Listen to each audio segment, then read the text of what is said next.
ఈ ప్రభుత్వం సిద్ధంగా ఉంది. ఏ పేదవాడి కన్నీళ్లు మేము చూడదలుచుకోలే. ప్రతి పేదవాడికి ప్రత్యామ్నాయం చూపించాలన్నదే నా ఆలోచన. ఇవాళ మూసీలో ఆ దోమలు, ఆ కంపు, ఆ కలుషితంలో బతికే కంటే ఒక మంచి డబుల్ బెడ్రూమ్ ఇల్లు ఇచ్చి వాళ్ళు బతకడానికి ఉండడానికి ఇచ్చి వాళ్ళకు పని కల్పించి వాళ్ళ పిల్లలు చదువుకోవడానికి ప్రభుత్వం ఏర్పాటు చేస్తే ఈటెల రాజేందర్ దుఃఖమేందే నాకు అర్థమైతలేదు. ఏంది మీ బాధ? వాళ్ళు మంచిగా బతకొద్దా? వాళ్ళు ఎప్పటికీ పేదోళ్ళలాగానే ఉండాలి, మూసీళ్ళే ఉండాలి. వాళ్ళ పేదరికం చూపించి వాళ్ళ దగ్గర ఓట్లు వేసుకొని మీరు ఎమ్మెల్యేలు ఎంపీలు కావాలనా? వాళ్ళు మంచిగా బతకొద్దా? వాళ్ళు మంచిగా బతుకుతే వాళ్ళ పిల్లలు చదువుకుంటే మీ దొరతనాన్ని ప్రశ్నిస్తారని చెప్పి ఈరోజు మీరు అడ్డం పడుతున్నారా? ప్రతిపక్షాలు అంటున్నారు కదా, 10 ఏళ్ళు పాలించడం అంటున్నారు కదా, పరిపాలన అనుభవం ఉందంటున్నారు కదా. మీ 10 ఏళ్ల పరిపాలన దోపిడీకే పనికొస్తుందా? ప్రజలకు పేదలకు సంక్షేమం అమలు చేయడానికి పనికిరాదా? రాజేందర్ గారు, నరేంద్ర మోడీ గారిని అడగండి, ఈ పేదలను ఎట్లా ఆదుకుందామో నిధులు తెద్దాం. మాకేం అభ్యంతరం లేదు. పిలువు మీ కిషన్ రెడ్డిని, బండి సంజయ్ గారిని, నువ్వే లీడ్ చేయి, నువ్వే ముందు ఉండు, మేము నీ వెనకాల నించుంటాం. ఇవాళ విషాన్ని దిగమింగుతున్నది నల్లగొండ. ఆ నల్లగొండను బాగు చేయడాలంటే మూసీ ప్రక్షాళన చెయ్యాలి. ఆ మూసీని బాగు చేద్దామని మేము అంటే మీరు అడ్డం పడుతున్నారు. అంటే నల్గొండ ప్రజలు సావాల్సిందేనా శాశ్వతంగా? కేటీఆర్ హరీష్ రావు మొదటి రోజు మాట్లాడతారు, తెల్లారా జిరాక్స్ కాపీ తీసుకొని ఈటెల రాజేందర్ మాట్లాడతారు. ఏందా ఈ భాగవతం? ఏమనికి అర్థమైతే లేదా? 10 ఏళ్ళు వాళ్ళతో మంత్రుండి నువ్వేం వెలుగబెట్టినావు తెలంగాణ సమాజం గమనిస్తలేదా? గౌరవం పెట్టుకోండి రాజేందర్ గారు. మీరు ఇక్కడ 3-4 నెలలు అవుతుంది నేను ఎంపీ అయినా నేను 4 నెలలు అవుతుంది. నేను దాదాపు 20-25 రోజులుగా 2 నెలలు అవుతుంది దాదాపు 25-30 రోజులు నిరంతరంగా చెరువులలో కట్టుకున్నటువంటి ఇళ్ళ దగ్గరికి పోతున్నా. నేను మురికి కాలువల మీద నిర్మించుకున్న గుడిసె కాడికి పోతున్నా. నేను ఇవాళ ఈ మూసి ప్రక్షాళన పేట ఈయన చేస్తున్నటువంటి మామూలుగా లేదు కాదు, రణగుణ ధ్వనులు అవి చేస్తున్న పోతున్నా. ఏమనిపిస్తుంది అంటే రేవంత్ రెడ్డి గారు చెప్పే మాటకి చేసే పనికి పొంతం లేదు కాబట్టి ఇవాళ నాలాంటి గొంతు విప్పాల్సిన పరిస్థితి వచ్చిందని చెప్పి భావించి కాన్స్టాంట్గా నేను డే 1 నుంచి మొదలు పెడితే ఇవాళ వరకు కూడా ఇవాళ రేవంత్ రెడ్డి గారు చేస్తున్న ఈ చర్య తప్పు అంటున్నాను నేను. మేము పర్యావరణానికి వ్యతిరేకులం కాదు, మేము ప్రగతి కాముకులకు వ్యతిరేకం కాదు. మేము అన్యాయంగా, అక్రమంగా, దుర్మార్గంగా, చట్టానికి విరుద్ధంగా పేదల ఇళ్ళు కూలగొట్టి వాళ్ళ రోడ్ల పాలు చేసి వాళ్ళ కడుపులో మట్టి కొడుతున్నటువంటి దానికి వ్యతిరేకమని అంటున్నాం మేము. ఉల్టా ఇంకా వాళ్ళని కూలగొట్టుకుంటా వీళ్ళు దొంగలు, వీళ్ళు ఆక్రమించుకొని కట్టుకున్నారు, వీళ్ళ వల్లనే మొత్తం వరదలు వస్తున్నాయనేటువంటి చిత్రీకరణ ఏదైతే ఉందో అది తప్పంటున్నామమ్మా మేము. ఈవెన్ సేమ్ మూసి ప్రక్షాళన విషయంలో కూడా వీళ్ళు అనుకున్నట్టు చెప్తున్నట్టుగా ఈ మూసి మనకు కనపడేటువంటి ఇక్కడ ఏంటి, మనం కింద డాంబరి షీట్లు వేసుకొని జీవించే వాళ్ళది ఇల్లు కాదు సుమా. ఇవాళ గుడిసెలలో ఉండే వాళ్ళ గురించి కాదు సుమా.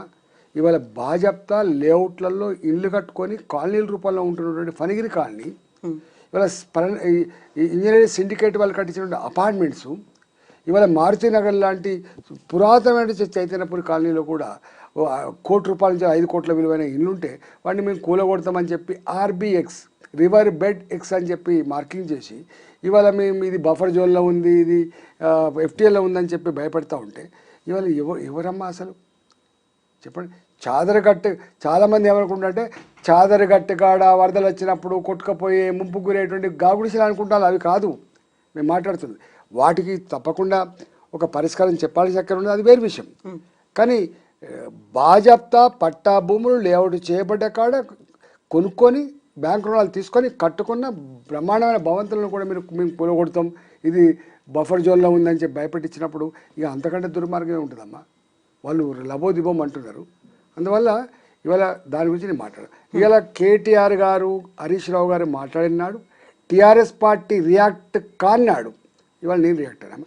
అయినా టీఆర్ఎస్ పార్టీకి రియాక్ట్ అయ్యేటువంటి అధికారం లేదు. ఎందుకంటే వాళ్ళు కూడా మూసి ప్రక్షాళన పేరిట ఒక SPV ఫ్లోట్ చేసి దానికి సుధీర్ రెడ్డి గారిని చైర్మన్గా ఇచ్చి ఆఫీస్ కూడా పెట్టి వాళ్ళు ఏం చేసిండ్రు, వాళ్ళు కూడా మాట్లాడిన మాటలు ఉన్నాయి. కేసీఆర్ గారు 10,000 ఇల్లు కూలగొట్టాల్సి వస్తుంది, 20,000 ఇల్లు అందుకని వాళ్ళకి అధికారం లేదు.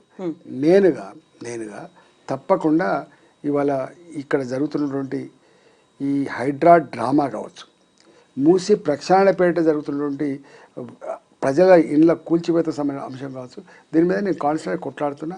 నేను ముఖ్యమంత్రి గారి బహిరంగ లేఖ కూడా రాశాను.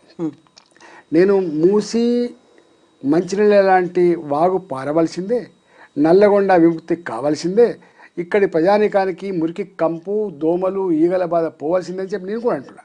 కానీ దానికి ఒక పద్ధతి ఉంటుంది, దానికి ఒక పద్ధతి. ఈ పద్ధతి గురించి నేను ప్రశ్నిస్తున్నాను.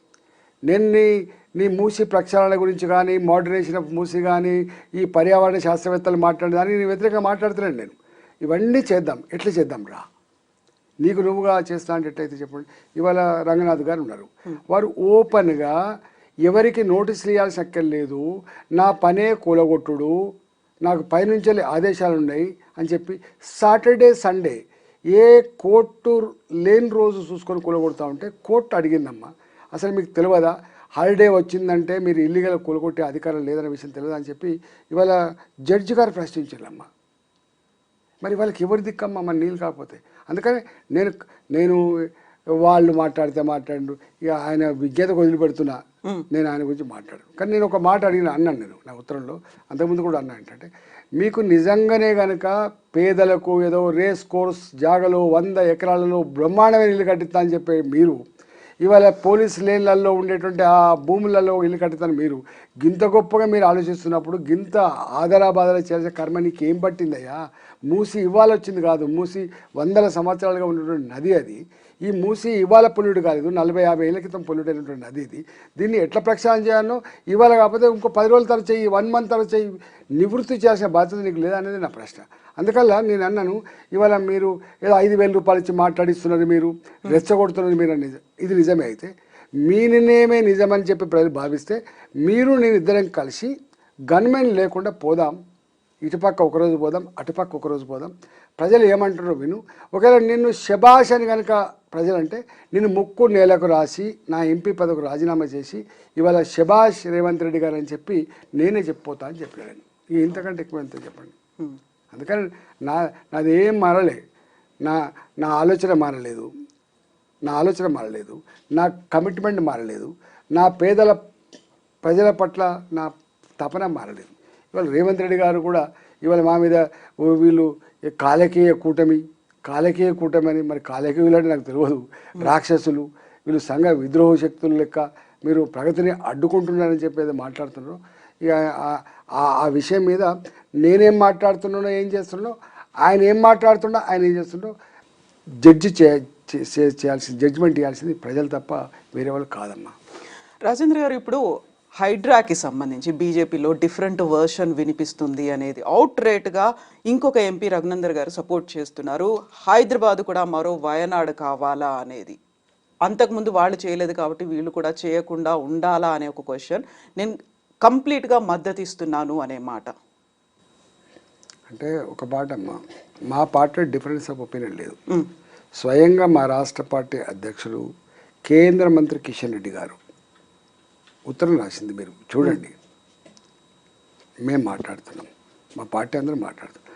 వారికి అక్కడ లోకల్గా ఏమైనా వ్యక్తిగతమైన ఉండొచ్చు, కానీ వారిది కూడా రేవంత్ రెడ్డి గారి ప్రభుత్వం ఏ ప్రగతికామకమైన నిర్ణయం తీసుకుంటూ దానికి నాకు వెల్కమే కానీ పేదల ఇల్లు కూలగొట్టమని దానికి నా మద్దతు లేదు అని చెప్పిండు ఆయన.